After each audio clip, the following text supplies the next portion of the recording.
Welcome to Fireside Giants. My name is Alex with my co-host here, Anthony Rivardo. Today we're going to be talking about why the Giants could trade down in the 2021 NFL Draft and why it might be their best move this offseason, especially with so much talent that keep climbing the ranks, keep climbing the draft board. All these players, Rashad Bateman's a big name, Kyle Pitts, even Daniel Jeremiah has Devonta Smith dropping past 11 based on size alone. These are some concerns with players that have been mocked in the top 10 that they could fall beyond. It might give the Giants really great opportunity to trade back, gather more draft capital, and find a premium asset in the later portion of the first round, and then asset in the second round. So, this is a really interesting scenario that we want to break down, kind of look at some players and a mock draft that Anthony put together that looked really, really nice. So, Anthony, before we dive into the nitty-gritties, how are you doing today, my friend?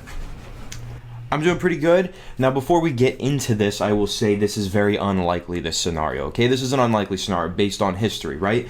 When you look at Dave Gettleman's drafts, he has never traded down. He has only ever traded up. So, is it likely that he trades down this year? It's not likely. It's never going to be likely with him. But I will say this much. The Giants tried to trade down twice last year. The Joe Judge effect, call it that, call it what you will, call it fans banging the table. The Giants do hear the fans, okay? That's very much a thing. The Giants are very aware of what the fan base wants. So when the fan base was really crying out for us to trade down last year, it's no coincidence that the Giants really proactively tried to trade down last year. They want to please the fans, and they do know that sometimes fans know what's good for the team because they're so invested, right? So they listen a lot. John Mara often writes back to fans. Fans write to him. He writes back, and he's very aware of what's going on within the fan base and what they want. So, will they trade down? I don't think it's likely, but I think there's a definitely strong possibility. Joe Judge last year had a huge influence on the Giants' offseason plans and the moves that they made, and I think that this year, if Joe Judge looks at the draft board and says trading down is best for us, they will once again try to do it. They tried to trade down from number 4. There were no buyers. They did try to trade down in the second round. There was a buyer. They had a deal in place with the Chicago Bears. They were going to trade down, but once Xavier McKinney fell to them, they said, we can't trade down now. We have to select this player. But they did have a deal in place. So that would have been the first trade down in Dave Gettleman's history as a general manager. But so he made the deal, okay? He did make a trade down deal, it just didn't go through. So basically what I'm trying to say is there's a possibility that the Giants trade down. It's not a strong possibility. But when you look at it, it might be the smartest thing for them to do this year because there's a lot of middle round prospects in this 2021 NFL draft that are going to be overlooked based on, the COVID season, the COVID opt-outs, all of that kind of stuff. Everybody's really focused on those star players that are supposed to go in this first round. A lot of big, playmakers and exciting weapons going in the early portion of the first round. But there's a lot of guys towards the middle rounds that are going to be really solid contributors in the NFL in this year's draft class. And I think personally, with the Giants and the way that they're constructing the roster and how many holes they have, considering their salary cap space, it would be really smart for them to capitalize on all of those solid mid-round talents, trade down, get more capital in those middle rounds, and really build this team from the ground up through the draft. Right, and this is going to be one of the deepest draft classes when it comes to wide receivers that we've seen in quite some time. Last year we saw a bunch of guys like Jerry Jeudy, Henry Ruggs, Jalen Reagor. They dropped to the mid-round. CeeDee Lamb's another one. These guys dropped. They didn't go in the top 10 picks. So that was really interesting to see that teams kind of said, there's a lot of wide receivers. Let's wait and see what happens. And, let's take guys before them. And since this is such a deep class, the Giants are going to be just fine if they decide to pass on getting a primo wide receiver at 11, unless it's a guy like Kyle Pitts, who's a little bit different. He's not a traditional tight end. He can play outside receiver. He can play in the X spike, play Z slot, and inline tight end. So he's the modern day version of a tight end, and he's really like Darren Waller 2.0. He has the potential to be even better than Darren Waller. So that's kind of what is so exciting about him, of what he can do. He has the ability to go up and win 50 catches like Plaxico Burress, but also run incredible routes like Odell Beckham Jr. And it's like, whoa, like when you mix these things together, it's very special, it's very unique, and you have to have the right coaching to maximize a player of that talent. So that's the major thing here. Do we trust Jason Garrett to get it done? I think Freddie Kitchens is a great tight ends coach. I think, maybe there is something there that we can see. I think think Evan Ingram had his best blocking year in his career last season, and that's what Freddie Kitchens coaching him. So that was a big step forward for him. I think the influence of Kitchens is big. Now, when it comes to actually just fundamentally catching the football, Evan Ingram has always had these troubles. This isn't something that Kitchens can fix, because I think it's more his eye-hand coordination. I think it's just the way he catches the football. It's just muscle memory at this point. I don't know if it can be fixed, because it's been 4 years and it hasn't been. So, when I'm sitting here, I'm looking at this draft class, I'm looking at the offensive tackles. This could be another really deep tackle class, and the Giants could use another right tackle. Like, I don't feel 100% convinced that Matt Peart is the future. I like him as a player. I like his physical nature, and I like his body frame. But he hasn't proved to us that he can be the future, which might justify drafting a guy in the second round if we do trade back and get another second round pick.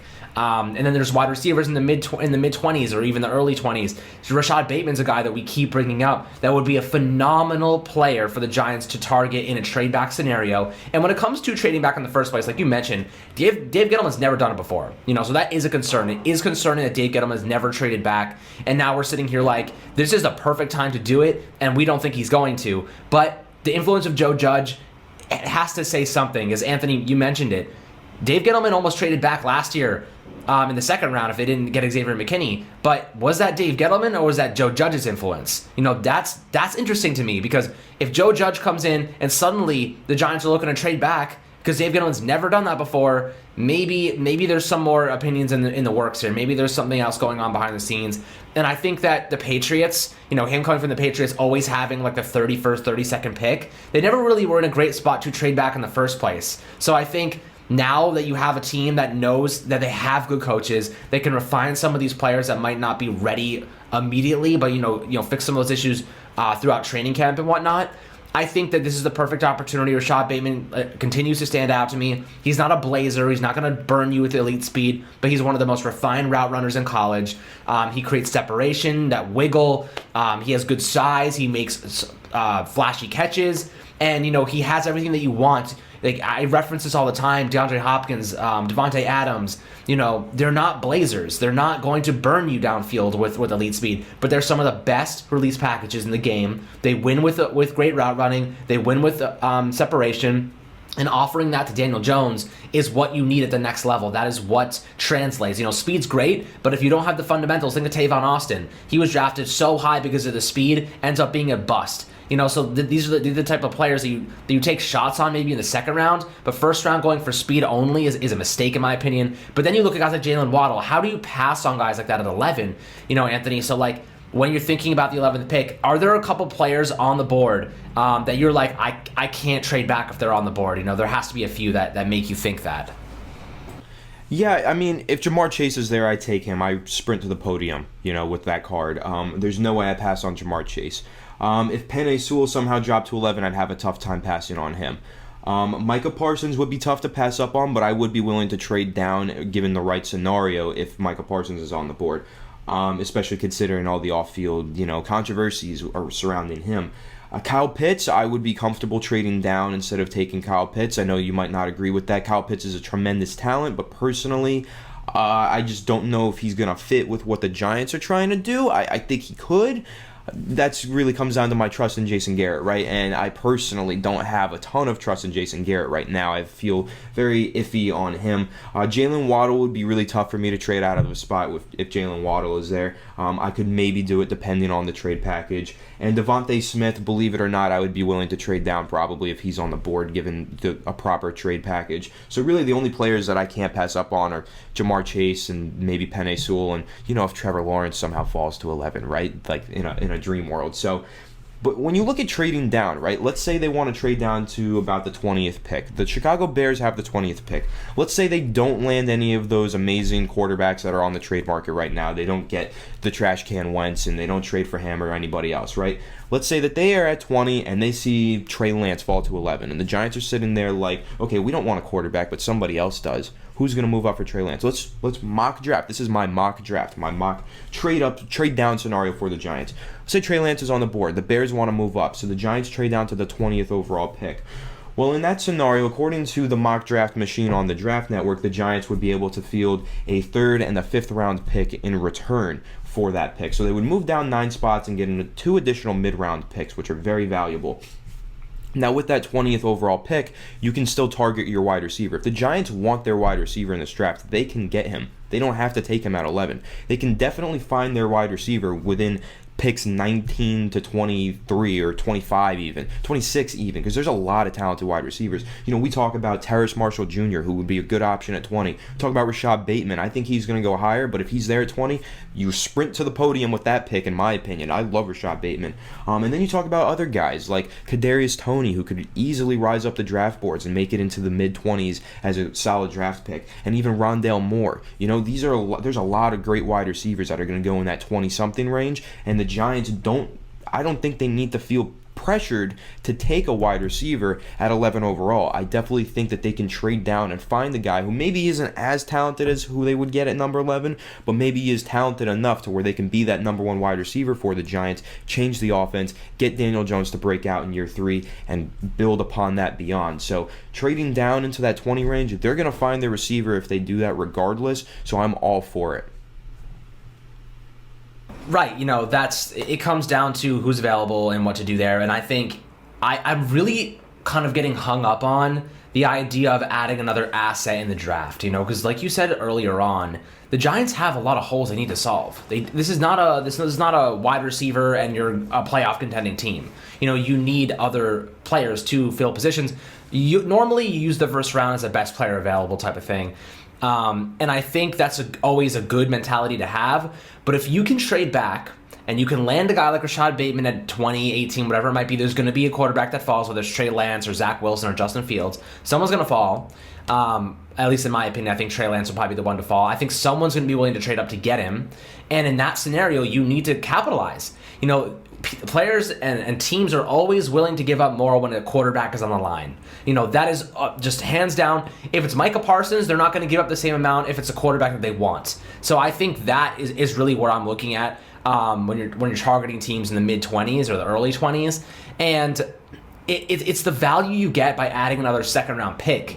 That is where my head's at. Because I think you're not going to add maybe a second-round pick from just trading back a couple spots. I think you're going to have to package maybe the 11th pick and a 4th-round pick to get a second-round pick. If that makes sense, do you think that they would kind of how much do you think it would take for them to actually acquire another second-round pick? To get another second-round pick doesn't seem likely. You know, in this mock scenario that I did, they got a 3rd and a 5th to move back 9 spots. Which I think is fair compensation completely, and they didn't give up anything else other than the 11th pick. To get another second-round pick, it's going to have to be one of those scenarios where a quarterback who isn't expected to fall that far does, and a team really needs to trade up and get him. Like, say, Zach Wilson, for example, you know, because people have questions about him because he played at BYU. He could be like a guy, you know, Aaron Rodgers-esque. It's a surprise. He starts falling down the draft board. You're like, what is going on? If he falls to 11, someone will give up a second-round pick to get him. But anyone else, I really don't think that it's a possibility. I do think you make a good point, though, if the Giants wanted to say, give us a 1st, a 2nd, and a 5th, and we'll give you our 1st and our 4th, that might get a deal done where we do end up with another second-round pick. But personally, I like the 3rd round. I like getting an additional 3rd-round pick. I'll list off some names that'll be available in the 3rd round according as projections are right now. Projected to be in the 3rd round right now. Here are some names. Yeah, Carlos Basham Jr., edge out of Wake Forest, who I actually do really like. You have Trey Smith, interior offensive lineman out of Tennessee, another great name that a lot of people are really high on. Josh Myers out of Ohio State, another IOL that people are high on.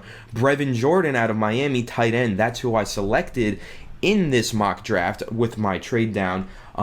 Actually, this was a 75th overall pick, the Giants' original pick. I took Brevin Jordan there. I think that he's a really exciting tight end prospect that can do a lot with the ball in his hands.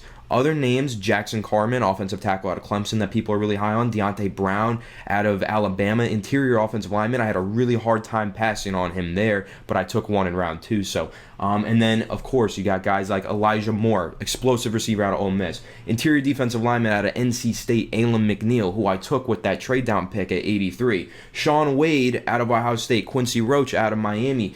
Even Kyle Trask is projected as a third-round pick right now if the Giants wanted to surprise everybody and go with a quarterback. Jabril Cox, a linebacker out of LSU, is very athletic. A lot of people really high on him as well. A lot of big name, like not big name, but like really intriguing prospects that people are like really high on are projected to go in that third round right now. So personally, I don't need a second-round pick to trade down. I need a third-round pick, though. If I'm going to move back 9 spots, give me a third and a fifth, and I'm totally happy with that because that third-round pick can easily turn into a guy like Alim McNeil, a guy like Amari Rodgers, a guy like Jabril Cox, a guy like Elijah Moore. There's some really talented players in that third round that I would love to see the Giants, have 2 picks in the third round so that they can land one guy and another guy both of those players they can develop into long-term building blocks. Yeah, and to build on that, it's a very valid point because you think about what the Giants did just this last draft. With their third-round pick, they got Matt Perry. He had COVID, kind of had some struggles. But the fourth-round pick, maybe you don't want to give up that fourth-round pick. They got Darnay Holmes out of it. I think he's going to take a huge step forward next year. And I think he could either lock down the slot position or they could test him on the outside. We're going to talk to his trainer next week, and we're going to break down some reasons why he could be that next really big cornerback for the Giants and why he could be elite. And I think, the injuries really took a toll on him this past season. But as he adapts to the NFL, really learns how to protect his body and get the regimen down, I think he's going to get better and better and better. And we saw as he got more snaps, he got better. And when he was not on the field, the Giants got slaughtered from the slot position. So I really, really am excited to see him return healthy and really see what he can do. And we're, as I said, we're going to bring his trainer on next week, Brian Walker, and he's going to break down why on film for us and you guys why he's going to be that next big thing for the Giants. So I'm really excited about that. Little shout out to Brian there. But those mid-round picks are super important when you have good scouts. Joe Judge is going to the Senior Bowl. He's going to the scouting events, the pro days and whatnot. He's going and doing it himself with Patrick Graham. That's really important to me that he's so involved. And I think, when it comes down to it, when you have good scouts like that, it makes those mid-rounds ever more important. Like you said, Amari Rodgers, another really good wide receiver who could be there. This wide receiver class is so deep. If they walk away without getting a receiver in the first 3, even first 2 rounds, I'd be very disappointed. Unless it's Kyle Pitts. That would be malpractice. Yeah, and I think that might have been the reason why they didn't go with a receiver last year. Maybe not the reason, but a small fraction of a reason.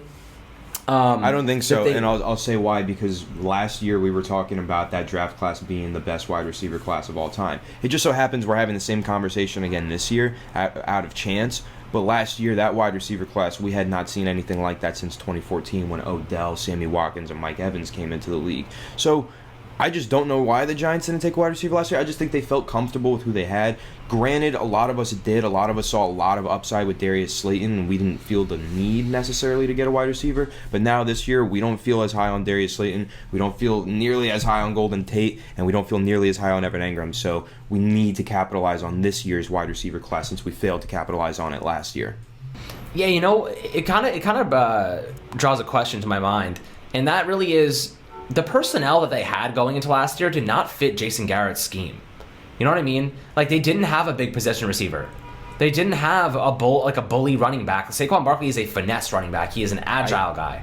It's interesting to me. I think they wanted Golden Tate to be that possession receiver. He's the small, way that they used him. But that doesn't make sense because throughout his career, he's always been the guy you get in space and you have him go make plays, yards after catch king, right? This year, he had no yards after catch. He was a possession receiver this year. So I think that's what they were trying to do, make him the possession receiver. Because he's not big, but he has the aggression to go make big catches. He did that this year.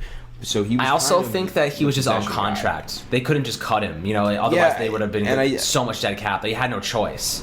Yeah, and I don't think they had the money necessarily to go find all the pieces. They were trying I think they were just trying to fit square pegs into round holes. That's exactly what I was going to say. Joe Judge promised that they wouldn't, and it didn't happen on defense. On defense, they did not fit square pegs into round holes. They fit everybody into a role that was very defined for them. So that's when it becomes a question. Did Joe Judge make a mistake and start fitting square pegs in the round holes, or did he give his coordinators a lot of trust and a lot of leeway, and the coordinator, Jason Garrett, made the mistake and started fitting square pegs in round holes? That's the question. Because Patrick Graham's defense didn't have that problem, but Jason Garrett's offense did. I'm coming up with a conspiracy theory right now in my head, and the conspiracy theory is the defense, like you just said, they had very defined roles. They were very, very, specific in the way that they played, and Patrick Graham wanted them to play. And we saw it succeed. We saw that unit succeed. So what's the difference between Jason Garrett and Patrick Graham?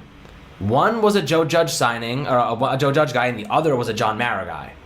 I think Jason Garrett came in to help the transition of Joe Judge. I don't think that Joe Judge would have hired him if it was up to him, and I think that's why the scheme was so freaking messed up, because they didn't have the personnel for Jason Garrett, but they had the personnel for Patrick Graham, and Patrick Graham is so amendable and adaptable to the way he calls the defense, and he's so intelligent that he changed his entire scheme to fit his players. Jason Garrett tried to force his players into his scheme. That was the difference. That's kind of what I saw as we watched the games as the season went on.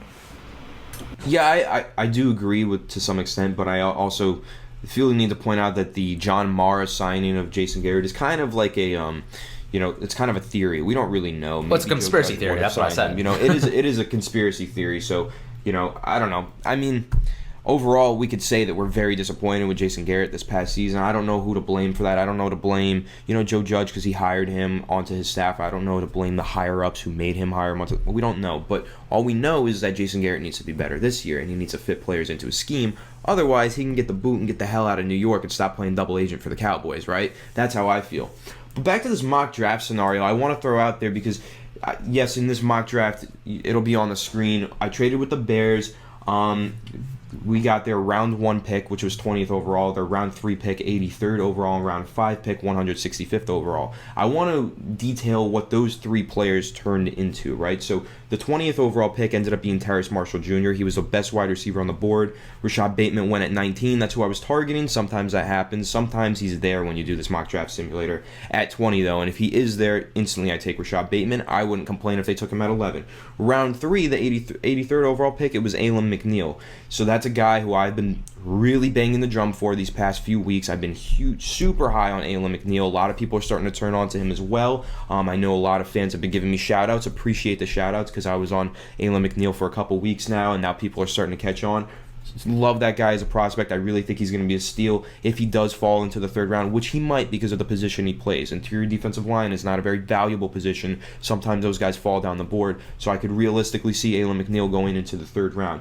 And then the 5th round pick that we got in this trade, I ended up going with Thomas Graham Jr. out of Oregon. Now that's a guy who really impressed at the Senior Bowl. If you know anything about the Giants, they love Senior Bowl prospects. They take them all the time. They're huge fans of the Senior Bowl.